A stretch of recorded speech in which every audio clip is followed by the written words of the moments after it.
So what if an AI could actually learn the language of money? I mean, really understand it, maybe even better than most people. Well, today we're diving into FinBERT, a model that's been taught to do exactly that, to read financial news and pick up on the super subtle cues that can move entire markets. And yeah, that's really the big question, isn't it?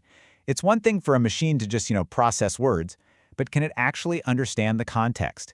Can it find that real signal, the good news or the bad news, that's buried deep inside all that corporate jargon? Okay, so check out this example. It just nails the problem perfectly. A normal AI sees the word loss and immediately thinks, uh-oh, that's bad. But any human investor looks at that and instantly knows the real story. The loss is way, way smaller than it was before. And that is fantastic news. It's this exact kind of context that makes finance such a unique puzzle for machines. So you're basically up against two huge roadblocks. First, as we just saw, finance has its own weird language, its own rules. And second, to teach an AI this language, you traditionally need a mountain of data that's been hand-labeled by actual human experts. And let me tell you, that process is incredibly slow and costs a fortune.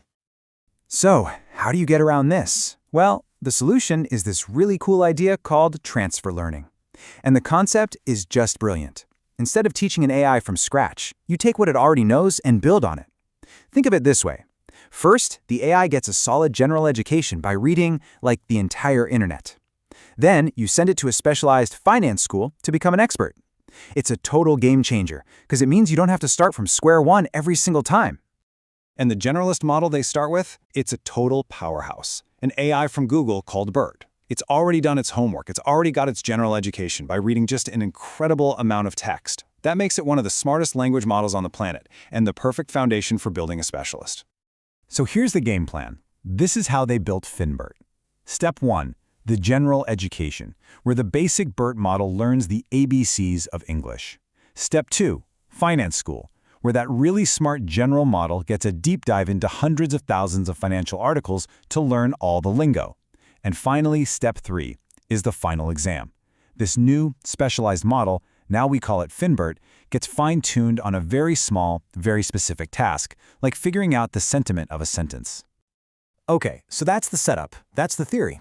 But did it actually work? How did this new financial expert stack up against the models that came before it?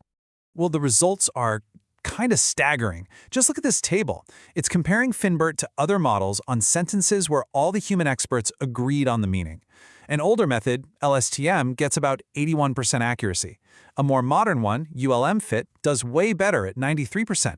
But FinBERT, it just completely blows them out of the water. And that F1 score, it's just another way of measuring performance, and again, FinBERT is the undisputed champ. 97%. Let that sink in for a second. On text, where human financial experts were all in complete agreement, FinBERT was almost perfect. This isn't just a small step up, it's a giant leap forward.